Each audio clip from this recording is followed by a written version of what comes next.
Tanong kapatid, anong pumapasok sa isip mo 'pag narinig ang 99.9%? Ako po na-realize ko na ang pananampalataya pala natin parang safeguard. Kaya daw pumatay ng 99.9% of germs yung safeguard.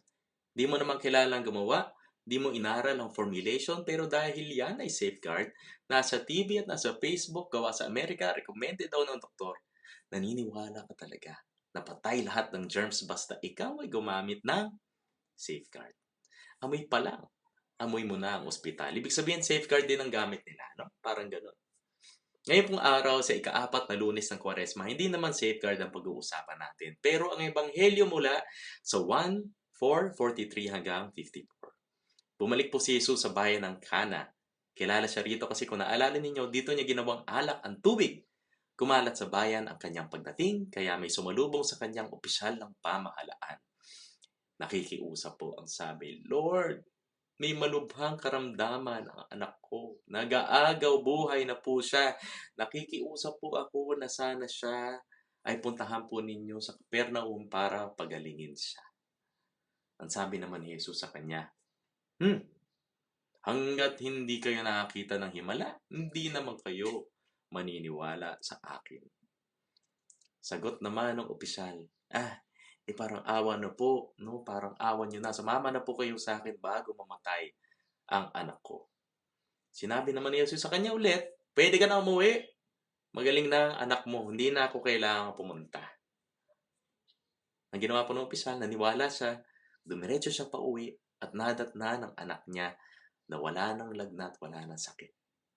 Sa kanyang pong pagkamangha, tinanong po niya yung mga alipin niya kung anong oras daw gumaling, anong oras ito gumaling, baka kasi nagkataon lang. Ang sabi po nila, kahapon po ng mga alauna ng hapon ay nawala na po ang lagnat niya, sir. Yan po ay oras na sinabi ni Jesus na magaling na ang anak niya. Sila po ay magkasama. At ang malaman yan, lahat sila ay nag-worship at sumampalataya sa Diyos. Praise the Lord. Nakakapanghapo tong enkwentro na to. Alam niyo ho kung bakit? Tatlong bagay lang. Una, dahil walang hiningi ang Panginoon sa opisyal. Walang kondisyon. Madalas pong ilarawan ng mga opisyal sa Biblia bilang makumundo, sakim sa pera at abusado sa kapangyarihan. Wala rin nasusulat na lumapit siya kay Jesus bilang isang tagasunod. Sa madaling salita, pumunta lang doon ang opisyal dahil nabalitaan niya sigurong may tao nakakagawa ng milagro. Pero hindi yan naging hadlang sa pagdinig ng Panginoon. Naligtas po ang anak niya dahil sa kanyang paniniwala at kanyang paglapit kay Jesus.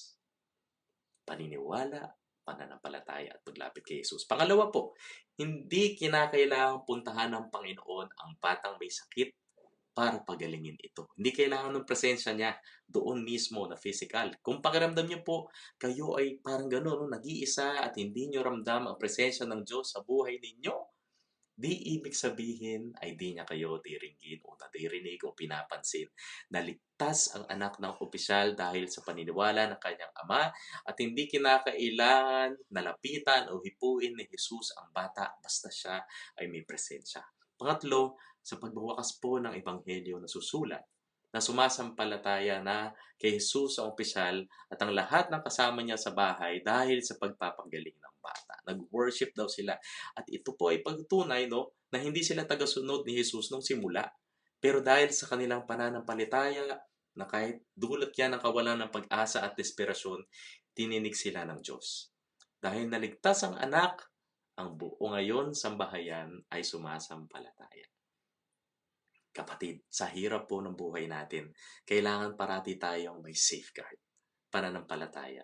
Ang safeguard na yan ay ang ating pananampalataya na kahit di mo ramdam, hindi mo nakikita, hindi mo nafe-feel sa puso mo habang ikaw nagdarasal, basta ikaw ay may pananampalataya na aaksyonan ng Diyos ang iyong dalangin.